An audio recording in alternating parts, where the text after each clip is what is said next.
SGPC ਦੇ ਵਿੱਚ ਅਕਸਰ ਹੀ ਪ੍ਰਬੰਧਾਂ ਨੂੰ ਲੈ ਕੇ ਸਵਾਲ ਖੜੇ ਹੁੰਦੇ ਨੇ, ਚਾਹੇ ਉਹ ਐਸਜੀਪੀਸੀ ਦੇ ਅਧੀਨ ਕਾਲਜ ਹੋਣ ਜਾਂ ਫਿਰ ਸਕੂਲ ਹੋਣ। ਰੰਧਾਵਾ ਸਾਹਿਬ, ਤੁਸੀਂ ਅਕਸਰ ਹੀ ਸਵਾਲ ਖੜੇ ਕਰਦੇ ਹੋ ਐਸਜੀਪੀਸੀ ਤੇ ਕਿ ਸਹੀ ਤਰੀਕੇ ਦੇ ਨਾਲ ਕੰਮ ਨਹੀਂ ਹੁੰਦੇ, ਭਾਵੇਂ ਕਿ ਸਕੂਲਾਂ ਕਾਲਜਾਂ ਦੀ ਗੱਲ ਹੋਵੇ। ਇਕੱਲੇ ਸਵਾਲ ਹੀ ਨਹੀਂ ਖੜੇ ਕਰਦੇ, ਜਿੱਥੇ ਕੰਮ ਚੰਗੇ ਹੁੰਦੇ ਨੇ ਉਹਦਾ ਸਵਾਗਤ ਵੀ ਕਰਦੇ। ਘਟੀਆ ਦਰਜੇ ਦੀ ਸਿਆਸਤ ਕਰਨੀ ਹੋਵੇ ਤਾਂ ਉਹ ਮੁੱਦੇ ਹੁੰਦੇ ਨੇ, ਪਰ ਮੈਂ ਕਦੇ ਉਸ ਤਰ੍ਹਾਂ ਦੀ ਗੱਲ ਨਹੀਂ ਕਰਦਾ। ਹੁਣ ਪਿਛਲੇ ਦਿਨੀ ਸ੍ਰੀ ਹਰਿਮੰਦਰ ਸਾਹਿਬ ਦੇ ਵਿੱਚ ਜਿਹੜੇ ਸ਼ੀਸ਼ੇ ਲਾ ਦਿੱਤੇ ਸੀ, ਉਹਨਾਂ ਬਾਰੇ ਚਿੱਠੀ ਲਿਖੀ, ਉਹਨਾਂ ਨੇ ਮੇਰੀ ਗੱਲ ਨੂੰ ਤਸਦੀਕ ਕਰਕੇ ਉਹ ਲਾ ਦਿੱਤੇ। ਪਰ ਜਿੱਥੇ ਸਾਨੂੰ ਲੱਗਦਾ ਕਿ ਇਹ ਹੁਣ ਗੱਲ ਇਹਨਾਂ ਦੇ ਵੱਸ ਤੋਂ ਬਾਹਰ ਆ, ਇਹ ਪਿੱਛੋਂ ਕੋਈ ਕਰਾ ਰਿਹਾ, ਉੱਥੇ ਫਿਰ ਸਾਨੂੰ ਆ ਕੇ ਜਿਹੜਾ ਇਹਦਾ ਤੇ ਬੋਲਣਾ ਪੈਂਦਾ ਤੇ ਫਿਰ ਸਵਾਲ ਚੱਕਣੇ ਪੈਂਦੇ ਨੇ।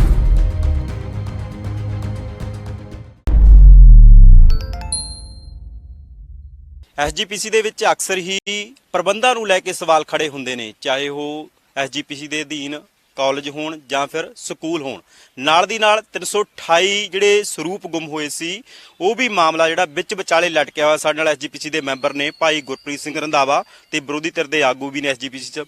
ਰੰਧਾਵਾ ਸਾਹਿਬ, ਤੁਸੀਂ ਅਕਸਰ ਹੀ ਸਵਾਲ ਖੜੇ ਕਰਦੇ ਹੋ ਐਸਜੀਪੀਸੀ ਤੇ ਕਿ ਸਹੀ ਤਰੀਕੇ ਦੇ ਨਾਲ ਕੰਮ ਨਹੀਂ ਹੁੰਦੇ, ਭਾਵੇਂ ਕਿ ਸਕੂਲਾਂ ਕਾਲਜਾਂ ਦੀ ਗੱਲ ਹੋਵੇ। ਦੇਖੋ, ਇਕੱਲੇ ਸਵਾਲ ਹੀ ਨਹੀਂ ਖੜੇ ਕਰਦੇ, ਜਿੱਥੇ ਕੰਮ ਚੰਗੇ ਹੁੰਦੇ ਨੇ ਉਹਦਾ ਸਵਾਗਤ ਵੀ ਕਰਦੇ ਆ ਜੀ। ਔਰ ਇਹ ਪ੍ਰਮਾਤਮਾ ਜਾਮਨ ਹੈ ਜਾਂ ਮੌਜੂਦਾ ਪ੍ਰਧਾਨ ਸਰਦਾਰ ਹਰਜਿੰਦਰ ਸਿੰਘ ਤੇ ਉਹਨਾਂ ਦੇ ਨਾਲ ਜਿਹੜੀ ਟੀਮ ਹੈ ਜੀ ਅੰਤਰਿੰਗ ਕਮੇਟੀ ਦੇ ਵਿੱਚ, ਉੱਥੇ ਵੀ ਬਹੁਤ ਸਾਰੀਆਂ ਜਿਹੜੀਆਂ ਗੱਲਾਂ ਹੁੰਦੀਆਂ ਨੇ, ਜਿਹੜੀਆਂ ਪੰਥਕ ਭਾਵਨਾਵਾਂ ਅਨੁਸਾਰ ਹੁੰਦੀਆਂ ਨੇ, ਗੁਰਮਤ ਅਨੁਸਾਰ ਹੁੰਦੀਆਂ ਨੇ, ਜਿਹੜੀਆਂ ਦੇ ਉੱਤੇ ਜੇ ਘਟੀਆ ਦਰਜੇ ਦੀ ਸਿਆਸਤ ਕਰਨੀ ਹੋਵੇ ਤਾਂ ਉਹ ਮੁੱਦੇ ਹੁੰਦੇ ਨੇ, ਪਰ ਮੈਂ ਕਦੇ ਉਸ ਤਰ੍ਹਾਂ ਦੀ ਗੱਲ ਨਹੀਂ ਕਰਦਾ। ਬਲਕਿ ਮੈਂ ਉਹਨਾਂ ਦੇ ਧਿਆਨ ਦੇ ਵਿੱਚ ਲਿਆ ਕੇ ਮੇਰੀ ਕੋਸ਼ਿਸ਼ ਹੁੰਦੀ ਹੈ ਹੱਲ ਹੋ ਜਾਵੇ। ਹੁਣ ਪਿਛਲੇ ਦਿਨੀ ਸ੍ਰੀ ਹਰਿਮੰਦਰ ਸਾਹਿਬ ਦੇ ਵਿੱਚ ਜਿਹੜੇ ਸ਼ੀਸ਼ੇ ਲਾ ਦਿੱਤੇ ਸੀ, ਉਹਨਾਂ ਬਾਰੇ ਚਿੱਠੀ ਲਿਖੀ, ਤੇ ਉਹਨਾਂ ਨੇ ਮੇਰੀ ਗੱਲ ਨੂੰ ਤਸਦੀਕ ਕਰਕੇ ਉਹ ਲਾ ਦਿੱਤੇ, ਤਾਂ ਅਸੀਂ ਸਹਿਯੋਗ ਵੀ ਕਰਦੇ ਹਾਂ।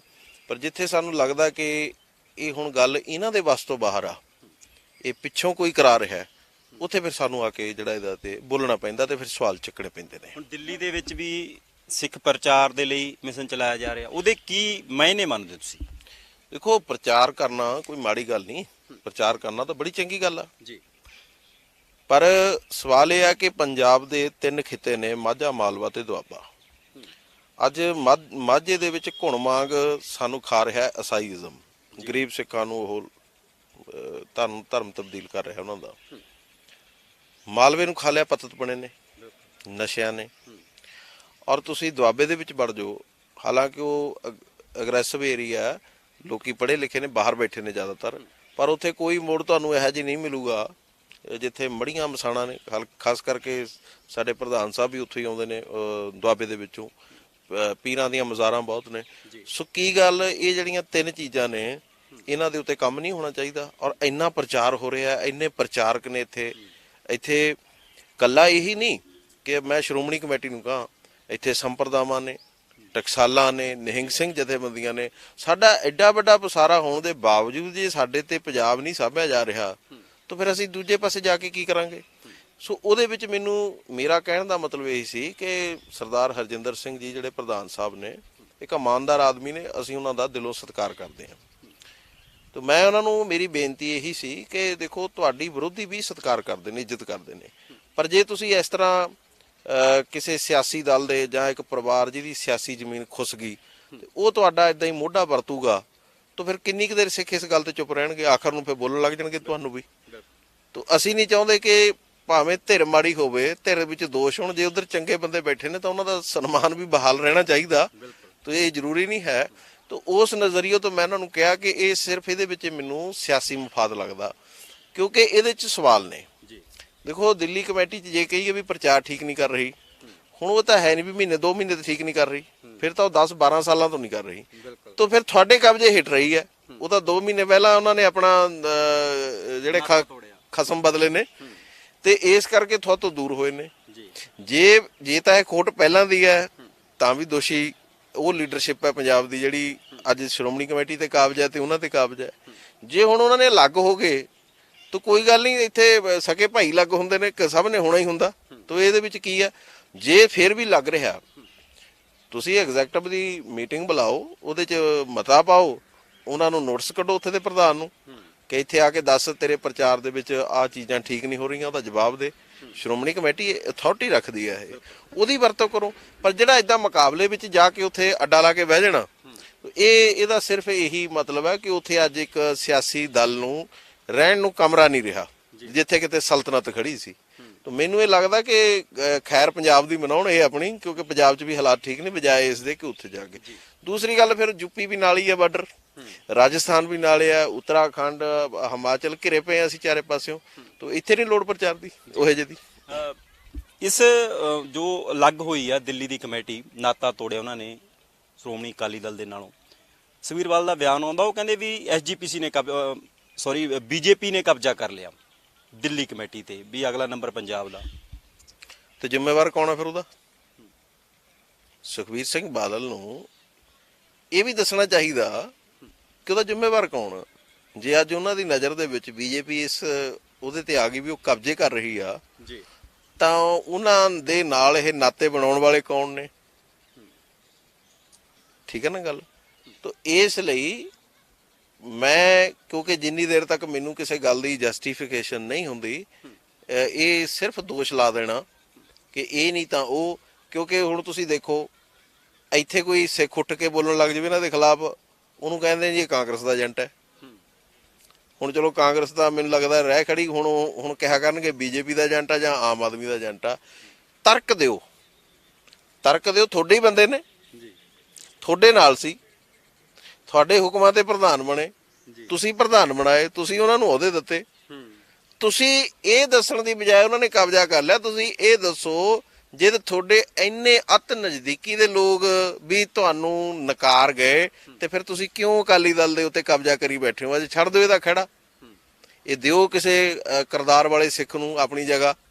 ਸੁਖਬੀਰ ਸਿੰਘ ਬਾਦਲ ਹੋਰੀ ਦੇਣ ਆਪਣੀ ਜਗ੍ਹਾ ਕਿਸੇ ਹੋਰ ਸਿੱਖ ਨੂੰ, ਕਿ ਅਕਾਲੀ ਦਲ 'ਚ ਸੁਖਬੀਰ ਸਿੰਘ ਬਿਨਾਂ ਤਾਂ ਬਾਦਲ ਤੋਂ ਬਿਨਾਂ ਹੋਰ ਕੋਈ ਸਿੱਖ ਹੀ ਨਹੀਂ ਰਿਹਾ ਪੰਜਾਬ ਦੇ ਵਿੱਚ ਜਿਹੜਾ ਅਕਾਲੀ ਦਲ ਦੀ ਪ੍ਰਧਾਨਗੀ ਨਹੀਂ ਕਰ ਸਕਦਾ। ਤਾਂ ਇਹੋ ਜਿਹੇ ਨੂੰ ਮੌਕਾ ਦੇਣ ਤੇ ਉਹ ਦੇਖੇ ਵੀ ਇਹ ਕਾਰਨ ਕੀ ਹੈ। ਤਾਂ ਮੈਨੂੰ ਲੱਗਦਾ ਕਿ ਜੇ ਇਹ ਆਪਣਾ ਪ੍ਰਧਾਨਗੀ ਛੱਡਣ ਤਾਂ ਉਹ ਵੀ ਵਾਪਸ ਆ ਜਾਣਗੇ। ਦੇਖੋ, ਜਿਹਨੂੰ ਵੀ ਤੁਸੀਂ ਪੁੱਛੋ, ਕਿਸੇ ਜਿਹੜੇ ਵੀ ਅਕਾਲੀ ਦਲ ਨੂੰ ਲੀਡਰ ਛੱਡ ਕੇ ਗਏ ਨੇ ਜਾਂ ਜੋ ਵੀ ਹੋ ਰਿਹਾ, ਉਹ ਕਹਿ ਰਹੇ ਜੀ ਇੱਕ ਪਰਿਵਾਰ ਜ਼ਿੰਮੇਵਾਰ ਆ। ਤੇ ਉਹ ਪਰਿਵਾਰ ਕਿਉਂ ਨਹੀਂ ਆਪਣੇ ਆਪ ਨੂੰ ਪਿੱਛੇ ਕਰ ਲੈਂਦਾ ਵੀ ਜੇ ਸਾਡੇ ਤੇ ਇੰਨਾ ਕੁਛ ਅਕਾਲ ਤਖਤ ਦੀਆਂ ਪਰੰਪਰਾਵਾਂ, ਡੇਰਾ ਸਿਰਸਾ ਤੇ ਬਰਗਾੜੀ ਕਾਂਡ ਵਿੱਚ, ਹੁਣ ਦਿੱਲੀ ਕਮੇਟੀ ਭੱਜ ਗਈ ਛੱਡ ਕੇ, ਇੰਨੇ ਕੁਛ ਲਈ ਜੇ ਇੱਕ ਪਰਿਵਾਰ ਦੇ ਉੱਤੇ ਸਾਰੇ ਗੱਲ ਸਿੱਟ ਰਹੇ ਨੇ, ਤਾਂ ਮੈਨੂੰ ਲੱਗਦਾ ਕਿ ਉਸ ਪਰਿਵਾਰ ਨੂੰ ਫਿਰ ਕੌਮ ਦੇ ਹਿੱਤਾਂ ਦੇ ਮੁੱਖ ਰੱਖ ਕੇ ਆਪਰੇ ਹੋ ਜਾਣਾ ਚਾਹੀਦਾ। ਉਹਨੂੰ ਕਹਿ ਦੇਣਾ ਚਾਹੀਦਾ, ਲਓ ਭਾਈ, ਜੇ ਸਾਡੀ ਵਜ੍ਹਾ ਨਾਲ ਇੰਨਾ ਕੁਛ ਹੋਇਆ ਤੇ ਤੁਸੀਂ ਆਪ ਠੀਕ ਕਰ ਲਓ, ਤੇ ਫਿਰ ਦੇਖਾਂਗੇ ਕੌਣ ਕਬਜ਼ਾ ਕਰਦਾ। ਇਸ ਤੋਂ ਇਲਾਵਾ 328 ਪਾਵਨ ਸਰੂਪਾਂ ਦਾ ਮਾਮਲਾ ਬੜਾ ਵਿੱਚ ਵਿਚਾਲੇ ਜੇ ਲਟਕਿਆ ਹੋਇਆ। ਇੱਕ ਵਾਰ ਤਾਂ ਕਾਰਵਾਈਆਂ ਹੋਈਆਂ ਸੀ ਤੇ ਮੁੜ ਕੇ ਉਹ ਮਸਲਾ ਵਿੱਚ ਵਿਚਾਲੇ ਕੌਮ ਵੀ ਦੇਖ ਰਹੀ ਆ। ਕਈ ਵਾਰ ਸਵਾਲ ਵੀ ਉੱਠਦੇ ਨੇ ਵੀ ਆਖਰਕਾਰ ਕੌਣ ਸੀ ਉਹਦੇ ਪਿੱਛੇ।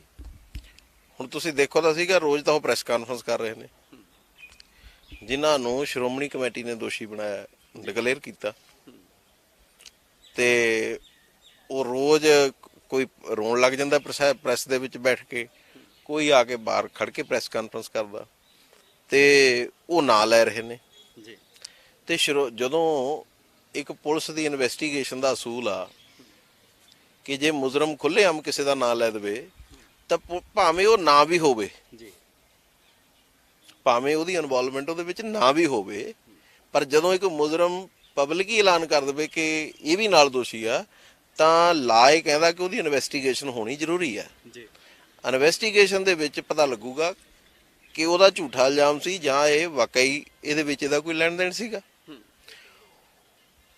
ਤੇ ਸ਼੍ਰੋਮਣੀ ਕਮੇਟੀ ਨੂੰ ਅਸੀਂ ਇਹ ਕਹਿ ਰਹੇ ਹਾਂ ਕਿ ਤੁਸੀਂ ਕੋਈ ਅੰਮ੍ਰਿਤਧਾਰੀ ਪੁਲਿਸ ਅਫਸਰਾਂ ਦੀ ਇੱਕ ਸਿੱਟ ਬਣਾ ਲਓ, FIR ਦਰਜ ਕਰਾਓ ਪਹਿਲਾਂ, ਫਿਰ ਸਿੱਟ ਬਣਾ ਕੇ ਉਹਨੂੰ ਇਹ ਮਾਮਲਾ ਦੇ ਦਿਓ। ਦੁੱਧ ਦਾ ਦੁੱਧ, ਪਾਣੀ ਦਾ ਪਾਣੀ ਹੋ ਜਾਊਗਾ। ਇੱਕ ਅੰਮ੍ਰਿਤਧਾਰੀ ਬੰਦਾ ਹਰਮੰਦਰ ਸਾਹਿਬ ਦੇ ਵਿੱਚ ਜੇ ਚਲਿਆ ਜਾਵੇ, ਭਾਵੇਂ ਉਹ ਪੁਲਿਸ ਅਫਸਰ ਆ, ਮੈਨੂੰ ਨਹੀਂ ਲੱਗਦਾ ਕਿ ਉਹ ਐਡੀ ਹਿਮਾਕਤ ਕਰੇ ਕਿ ਉਹ ਸੱਚ ਦੇ ਉੱਤੇ ਪਰਦਾ ਪਾ ਕੇ ਉਹ ਝੂਠ ਦੀ ਗੱਲ ਕਰ ਜਾਵੇ। ਠੀਕ ਹੈ ਨਾ? ਇਹੋ ਜਿਹੇ ਪੁਲਿਸ ਅਫਸਰਾਂ ਤੋਂ ਜਾਂਚ ਕਰਾਓ, ਦੁੱਧ ਦਾ ਦੁੱਧ ਪਾਣੀ ਹੋਵੇ। ਜੇ ਤਾਂ ਤੁਹਾਡੇ ਕੱਢੇ ਹੋਏ ਮੁਲਾਜ਼ਮ ਝੂਠੇ ਨਾ ਲੈਂਦੇ ਨੇ, ਤਾਂ ਲਾ ਦੀ ਪ੍ਰੋਵੀਜ਼ਨਾਂ ਹੈਗੀਆਂ, ਤੇ ਪ੍ਰਧਾਨ ਸਾਹਿਬ ਤਾਂ ਸਾਡੇ ਵੈਸੇ ਹੀ ਆਪ ਬੜੇ ਐਡਵੋਕੇਟ ਨੇ, ਵਕੀਲ ਨੇ ਉਹ, ਤੇ ਇਸ ਲਈ ਉਹ ਤਾਂ ਸਾਰੀਆਂ ਗੱਲਾਂ ਨੂੰ ਜਾਣਦੇ ਨੇ, ਤੇ ਉਹਨਾਂ ਤੇ ਧਾਰਾ ਲੱਗ ਜਾਣਗੀਆਂ। ਤੇ ਉਹਨਾਂ ਦੀ ਗੱਲ ਦੇ ਵਿੱਚ ਸੱਚੀ ਹੋਵੇ ਤੇ ਫਿਰ ਕਿਉਂ ਕੋਈ ਬਚ ਕੇ ਜਾਵੇ ਬਈ? ਇਹਦਾ ਮਤਲਬ ਇਹ ਥੋੜੀ ਵੀ ਜਿਹੜਾ ਛੋਟੇ ਅਹੁਦੇ ਵਾਲਾ ਉਹਨੂੰ ਮਾਰ ਦਿਓ, ਉਹਨੂੰ ਟੰਗ ਦਿਓ, ਤੇ ਜੇ ਕਿਸੇ ਕੋਲ ਵੱਡਾ ਜਾਂ ਉਹ ਚਹੇਤਾ ਜਾਂ ਉਹਦੇ ਪਿੱਛੇ ਕੋਈ ਆਪਣੀ ਰੱਖਦਾ ਤਾਕਤ ਤੋਂ ਬਚ ਕੇ ਜਾਵੇ। ਤੋ ਇਸ ਲਈ ਮੇਰਾ ਕਹਿਣ ਦਾ ਮਤਲਬ ਤਾਂ, ਮੇਰੀ ਤਕਲੀਫ ਤਾਂ ਇਹੀ ਆ ਕਿ ਇਹਦੀ ਇਨਵੈਸਟੀਗੇਸ਼ਨ ਸ਼੍ਰੋਮਣੀ ਕਮੇਟੀ ਨੂੰ ਕਰਾਉਣੀ ਚਾਹੀਦੀ ਆ। ਹਾਂਜੀ। ਰੰਧਾਵਾ ਸਾਹਿਬ, ਇੱਕ ਹੋਰ ਨਵਾਂ ਮਾਮਲਾ ਆਇਆ ਅਮਰੀਕਾ ਦੇ ਵਿੱਚ, ਸ੍ਰੀ ਗੁਰੂ ਗ੍ਰੰਥ ਸਾਹਿਬ ਜੀ ਨਾਲ ਛੇੜਛਾੜ ਕੀਤੀ ਗਈ। ਪਹਿਲਾਂ ਵੀ ਅਜਿਹੇ ਮਾਮਲੇ ਆਉਂਦੇ ਨੇ, ਕੌਣ ਆ ਇਹਦੇ ਪਿੱਛੇ? ਗੁਰੂ ਸਾਹਿਬ ਦੇ ਜਿਹੜੇ ਗ੍ਰੰਥਾਂ ਦੇ ਨਾਲ ਛੇੜਛਾੜ ਕਰਦੇ ਨੇ। ਦੇਖੋ, ਇਹ ਅੱਜ ਤੋਂ ਨਹੀਂ ਹੋਣ ਲੱਗੀ ਜਿਹੜੀ ਇਹ ਛੇੜਛਾੜ ਆ। ਇਹ ਤਾਂ ਕਦੇ ਅਸੀਂ ਇਤਿਹਾਸ ਪੜ੍ਹਦੇ ਹਾਂ ਤਾਂ ਬਾਬਾ ਰਾਮ ਰਾਜ ਨੇ ਵੀ ਕੀਤੀ ਸੀ, ਜਿਹਨੂੰ ਗੁਰੂ ਸਾਹਿਬ ਜੀ ਨੇ ਬਰਦਾਸ਼ਤ ਨਹੀਂ ਸੀ ਕੀਤਾ। ਬਾਣੀ ਤੇ ਹਮਲੇ ਉਦੋਂ ਤੋਂ ਹੀ ਸ਼ੁਰੂ ਹੋ ਗਏ ਸੀ ਜਦੋਂ ਗੁਰੂ ਅਰਜਨ ਦੇਵ ਮਹਾਰਾਜ ਸਾਹਿਬ ਜੀ ਨੇ ਦਾ ਪ੍ਰਕਾਸ਼ ਕਰਿਆ ਸੀ। ਗੁਰੂ ਅਰਜਨ ਦੇਵ ਮਹਾਰਾਜ ਦੀ ਸ਼ਹਾਦਤ ਦਾ ਮੂਲ ਕਾਰਨ ਵੀ ਇਹੀ ਸੀ, ਤੇ ਸਮੇਂ-ਸਮੇਂ ਤੇ ਹੋਈਆਂ।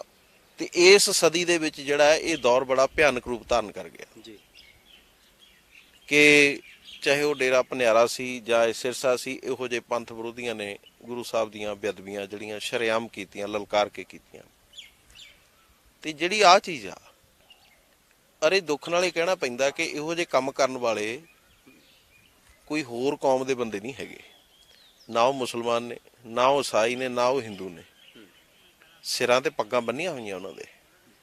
ਮੈਨੂੰ ਇਹ ਲੱਗਦਾ ਕਿ ਸ਼੍ਰੋਮਣੀ ਕਮੇਟੀ ਨੂੰ ਇਹਦੇ ਉੱਤੇ ਕੱਲਾ ਇੱਕ ਪੱਖ ਨਹੀਂ, ਧਾਰਮਿਕ ਪੱਖ, ਜਿਸ ਤਰ੍ਹਾਂ 3 ਮਈ ਦੀ ਮੀਟਿੰਗ ਆ ਉਹਦੇ ਵਿੱਚ ਠੀਕ ਆ, ਤੁਸੀਂ ਧਾਰਮਿਕ ਤੌਰ ਤੇ ਉਹਨੂੰ ਸਜ਼ਾ ਲਾ ਦਿਓਗੇ, ਉਹਦੇ ਤੇ ਕਾਨੂੰਨੀ ਤੌਰ ਤੇ ਕੀ ਹੋ ਸਕਦਾ? ਜੇ ਉਹ ਵਿਦੇਸ਼ ਵਿੱਚ ਬੈਠਾ ਤਾਂ ਉੱਥੇ ਦੀਆਂ ਸਰਕਾਰਾਂ ਨਾਲ ਵੀ ਰਾਬਤਾ ਕਰੋ, ਪਰ ਉਹਦੇ ਤੇ ਇੱਥੇ ਪਰਚੇ ਦਰਜ ਹੋਣੇ ਚਾਹੀਦੇ ਨੇ। ਆਫਟਰ ਆਲ ਕਦੇ ਤਾਂ ਉਹਨੇ ਇੱਥੇ ਆਪਣੇ ਕਿਸੇ ਪਰਿਵਾਰ ਨੂੰ ਦੇਖਣ ਪੱਖਣ ਆਉਣਾ ਹੀ ਹੋਊਗਾ, ਕਿੰਨੀ ਕੁ ਦੇਰ ਬਚ ਕੇ ਰਹੂਗਾ? ਜਿਹੜੇ ਉਹਨਾਂ ਦੇ ਸਹਾਇਕ ਨੇ, ਮੈਨੂੰ ਇਹ ਲੱਗਦਾ ਕਿ ਇਹ ਪਿਛਲੇ 25-30 ਸਾਲ ਤੋਂ ਇੱਕ ਟੋਲਾ, 3-4 ਬੰਦੇ ਨੇ, ਪਹਿਲਾਂ ਉਹ ਚੰਗੀਆਂ ਪੋਸਟਾਂ ਤੇ ਵੀ ਰਹੇ ਨੇ, ਤੇ ਉਹ ਜਿੱਥੇ ਵੀ ਦੇਖੋ, ਜਿੱਥੇ ਉਹਨਾਂ ਨੂੰ ਟਿੰਡ ਮਿਲ ਜਾਵੇ ਉੱਥੇ ਉਹ ਕੰਨਾ ਪਾ ਦਿੰਦੇ ਨੇ ਜਾ ਕੇ।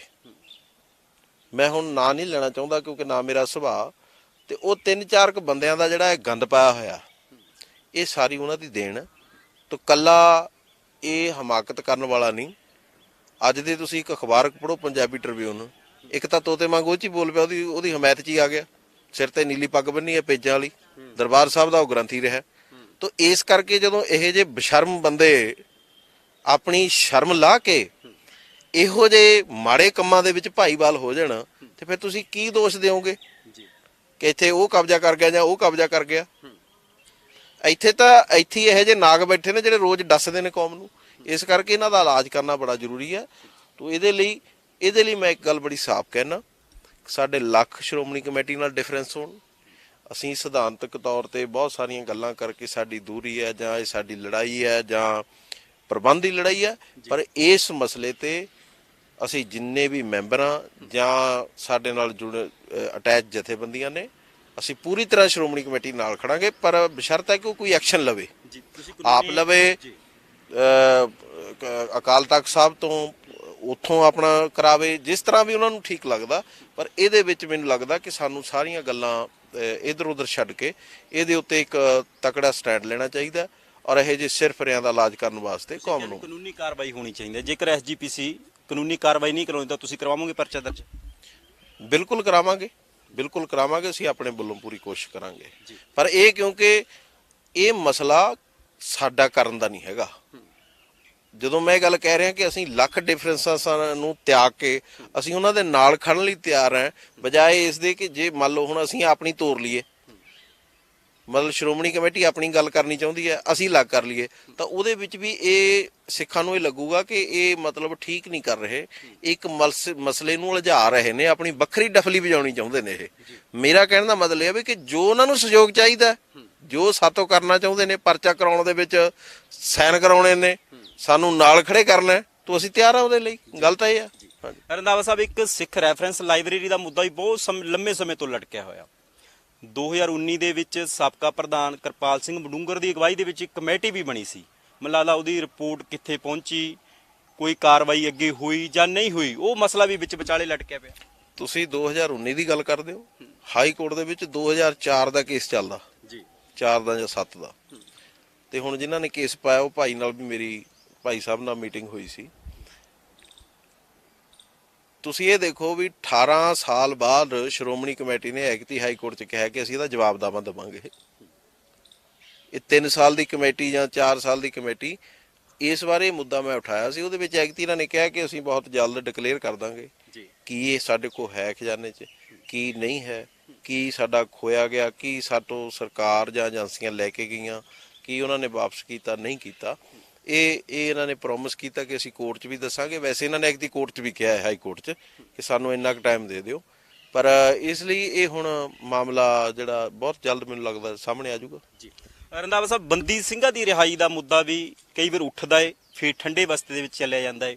ਚਾਹੇ ਤਾਂ ਪੰਜਾਬ ਦੀਆਂ ਚੋਣਾਂ ਹੋਣ, ਉਦੋਂ ਵੀ ਜ਼ਿਕਰ ਹੋਇਆ ਸੀ ਕਿ ਬੰਦੀ ਸਿੰਘਾਂ ਦੀ ਰਿਹਾਈ ਹੋਏਗੀ। ਭਾਈ ਪ੍ਰੋਫੈਸਰ ਸਿੰਘ, ਪ੍ਰੋਫੈਸਰ ਦਵਿੰਦਰਪਾਲ ਭੁੱਲਰ, ਭਾਈ ਰਾਜੋਆਣਾ, ਪਰ ਵਿੱਚ ਵਿਚਾਲੇ ਲਟਕ ਜਾਂਦਾ ਮਸਲਾ। ਹੁਣ ਵੀ ਗੁਰੂ ਸਾਹਿਬ ਦੇ ਪ੍ਰਕਾਸ਼ ਪੁਰਬ ਤੇ ਚਰਚਾ ਸੀ ਵੀ ਕੋਈ ਨਾ ਕੋਈ ਬੰਦੀ ਸਿੰਘ ਰਿਹਾ ਹੋਵੇਗਾ, ਚਾਹੇ ਭਾਈ ਰਾਜੋਆਣਾ ਹੋਣ। ਪਹਿਲੀ ਤਾਂ ਗੱਲ ਮੈਨੂੰ ਇਹ ਲੱਗਦਾ ਕਿ ਇਸ ਮੁਲਕ ਦੀ ਸਰਕਾਰ ਨੂੰ ਜਾਂ ਅਦਾਲਤਾਂ ਨੂੰ ਜਿਹੜੀ ਨਿਆਇਕ ਪ੍ਰਕਿਰਿਆ ਉਹਦੇ ਅਨੁਸਾਰ ਜਦੋਂ ਇੱਕ ਬੰਦਾ ਆਪਣੀ ਸਜ਼ਾ ਪੂਰੀ ਕਰ ਚੁੱਕਿਆ, ਉਦੋਂ ਬਾਅਦ ਕੋਈ ਮਤਲਬ ਨਹੀਂ ਰਹਿ ਜਾਂਦਾ ਉਹਨੂੰ ਜੇਲ੍ਹ ਦੇ ਵਿੱਚ ਬੰਦ ਰੱਖਣ ਦਾ। ਜੀ ਠੀਕ ਹੈ ਨਾ ਗੱਲ। ਇਹ ਦੁਨੀਆ ਦੇ ਵਿੱਚ ਕਿਤੇ ਕੋਈ ਐਸਾ ਕਾਨੂੰਨ ਨਹੀਂ ਕਿ ਜਿੰਨੀ ਸਜ਼ਾ ਉਹਨੂੰ ਦੇ ਦਿੱਤੀ ਗਈ ਉਹ ਸਜ਼ਾ ਭੋਗਣ ਤੋਂ ਬਾਅਦ ਵੀ ਉੱਥੇ ਰਹੇ। ਤਾਂ ਮੈਨੂੰ ਇਹ ਲੱਗਦਾ ਕਿ ਇਹਦੇ ਲਈ ਜਿਹੜਾ ਸਾਡੀ ਕਾਨੂੰਨੀ ਪ੍ਰਕਿਰਿਆ ਤਾਂ ਉਹਦੇ ਵਿੱਚੋਂ ਸਾਨੂੰ ਨਿਰਾਸ਼ਤਾ ਮਿਲਦੀ ਹੈ। ਨੰਬਰ 2, ਜਿਹੜੀਆਂ ਸਰਕਾਰਾਂ ਨੇ, ਖਾਸ ਕਰਕੇ ਸੈਂਟਰ ਸਰਕਾਰ, ਉਹਨਾਂ ਦਾ ਫਰਜ਼ ਬਣਦਾ, ਕਿਉਂਕਿ ਉਹ ਬਹੁਤ ਵੱਡੀ ਤਾਕਤ ਆ, ਉਹਨਾਂ ਕੋਲ ਬਹੁਤ ਵੱਡੀ ਐਬਸੋਲਿਊਟ ਪਾਵਰ ਆ, ਕਿ ਉਹਦੀ ਯੂਜ਼ ਕਰਕੇ ਉਹਨਾਂ ਨੂੰ ਇੱਕ ਕਮਿਊਨਿਟੀ, ਕਿਉਂਕਿ ਜਦੋਂ ਫਿਰ ਇਹੋ ਜਿਹਾ ਦਰਦ ਬਾਹਰ ਆਉਂਦਾ ਫਿਰ ਗੱਲਾਂ ਹੁੰਦੀਆਂ ਨੇ। ਫਿਰ ਜਦੋਂ ਇਹ ਕਿਹਾ ਜਾਂਦਾ ਕਿ ਹਮੇਸ਼ਾ ਹੀ ਸਿੱਖਾਂ ਦੇ ਨਾਲੇ ਵਿਤਕਰਾ ਹੁੰਦਾ, ਫਿਰ ਇਸ ਮੁਲਕ ਦੇ ਲੋਕ ਜਾਂ ਸਰਕਾਰਾਂ ਤਕਲੀਫ ਮੰਨਦੇ ਨੇ। ਉਹ ਤਕਲੀਫ ਅਸੀਂ ਨਹੀਂ ਚਾਹੁੰਦੇ ਉਹਨਾਂ ਨੂੰ ਤਕਲੀਫ ਹੋਵੇ, ਪਰ ਤਕਲੀਫ ਇਹਨਾਂ ਗੱਲਾਂ ਤੋਂ ਹੁੰਦੀ ਆ, ਤਾਂ ਇਹਨਾਂ ਗੱਲਾਂ ਦਾ ਹੱਲ ਕਰ ਦੇਣਾ ਚਾਹੀਦਾ ਉਹਨਾਂ ਨੂੰ। ਤੋ ਤੀਸਰੀ ਗੱਲ ਇਹ ਆ ਕਿ ਮੰਗ ਤਾਂ ਸੁਹਿਰਦ ਸਿੱਖ ਪਹਿਲੀ ਘੜੀ ਤੋਂ ਹੀ ਜਿਹੜਾ ਮੰਗਦਾ ਆ ਰਿਹਾ ਇਹ।